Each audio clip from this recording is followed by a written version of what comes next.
Xin chào các bạn. Chào mừng các bạn đến với chuyên đề How to write a SCOPUS article. Làm thế nào để chúng ta có thể viết một cái bài viết tạp chí pháp luật đăng trên những cái tạp chí SCOPUS. Ở đây sẽ là một analyze how to write it.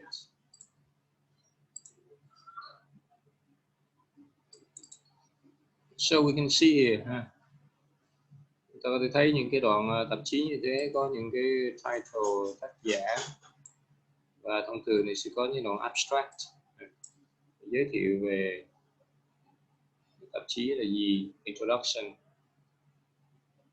sau đó những chủ đề. Như vậy tùy thuộc vào những từng loại tạp chí thì họ sẽ có cách phân chia những cái chủ đề khác nhau như chúng ta thấy này. Và một cái phần rất là quan trọng đó là cái reference. References sẽ là những cái tên của những cái tác giả để viết ra những cái tài liệu.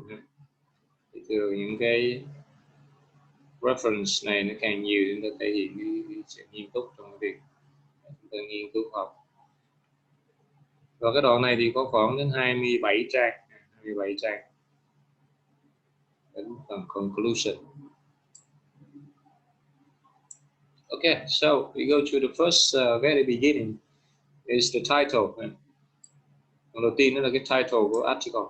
Normativity in European approach toward disinformation. Thì vậy keyword chúng ta là disinformation. Sau đó đoạn abstract sẽ diễn tả những cái thông tin, những cái gọi là problematic of the article, giới thiệu cái vấn đề chúng ta nghiên cứu là vấn đề như thế nào. Bây giờ chúng ta sẽ cùng phân tích về abstract.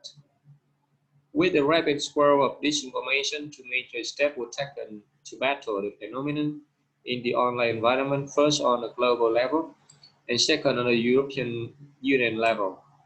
The first step is the joint declaration on freedom of expression and fake news, disinformation and propaganda, which provide a general overview of possible action to be taken to fight disinformation and how things should be. The steps are connected to following human rights standards, promoting the diversity of media and paying special attention to intermediate and media outlets. The second one is the code of practice of disinformation, which is a self-regulatory document that can be voluntarily signed by the major social media platform and advertising body, and its main focus is making political advertising coherent and clear, preventing the creation of fake accounts, providing users with tools to report disinformation and promote further research. Nevertheless, based on the report of criticism from stakeholders, the code of practice has not reached a common ground regarding definition. This has provided no mechanism to accept the development and has had several other drawbacks, which need additional attention and discussion. The article is devoted to identifying gaps in the code of practice on disinformation based on the report of criticism provided by the stakeholders and elaborating on possible practice to regulate the issue raised by disinformation on the European Union levels. We use doctrinal and comparative two methods in work. The doctrinal methods targets the cluster that were identified in order to analyze the code of practice, identify weak spot and inconsistency, and offer solutions from different areas of law. The comparative methods were selected since several areas of law, such as human rights and consumer protection law. The previously identified approaches will be addressed to find the best outcome. This combination of methods allows an in-depth understanding of legal documents and identify successful solutions which can influence further development based on efficiency example. Rồi thì đó là cái problematic. And now go to introduction. Mình sẽ giới thiệu cái disinformation đó là gì. Và we have some, previous research to see how a document will be organized in this term. And then we go to problematic of fake news and disinformation. Vấn đề tin giả sẽ được giải quyết như thế nào. Tiếp theo là cái regulatory approach disinformation, compare nhiều cái hệ thống pháp luật. Cuối cùng những step to battle disinformation globally and Europe and EU. Tiếp theo ha, chúng ta sẽ có những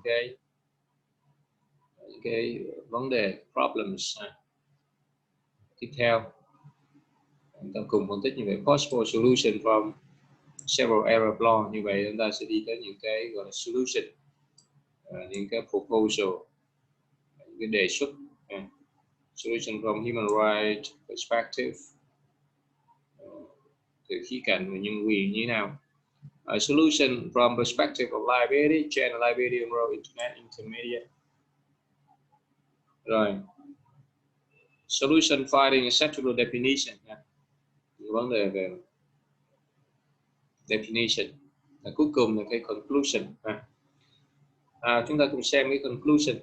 The phenomenon of disinformation is a complex issue. Disinformation consists of fake news, combining the theory such as fallacy-based journalism, misleading news, and fabrication. Disinformation may affect the relation between countries and violate certain human rights, which is why states in the European try to regulate such a phenomenon locally. Germany is penalizing social media platforms. France by paying closer attention to disinformation specifically during the election. And Hungary by regulating disinformation in related to health action. Nevertheless, several steps have been taken by the European Union, but this cannot be considered only as a beginning. During the coronavirus pandemic, disinformation has been met with a filter and taking additional steps to fight back. However, there is still a long way to go. The main point of criticism from the report have to do with the fact that signatory parties can voluntarily apply some point and leave many others unnoticed without monitoring mechanism is quite tedious to determine if the code of practice has resulted in any major change. And without a mutually agreed definition, the limitation may apply unequally. And then authors propose several solutions in the final chapter of the chapter. Solutions derived from different areas of law and can be combined with efficiency, including the proposal for regulation, the possibility to consider disinformation as good as enforced advertising, and to tighten the ability of social media platforms to further develop the right to trust in order to avoid harmful posts and rules, to divide definition based on monetary gain, identify the percentage of falseness, the number of people who check posts and amount that were required, intent, similarity to all the publication and public relation. Such solution will be able to minimize the influence of disinformation and make the internet environment a cleaner and friendlier place. Okay. Rồi, như vậy là chúng ta đã xem qua được tất cả cái vấn đề về một thế nào viết một cái tạp chí. Okay. Thank you very much for your listening and see you next time.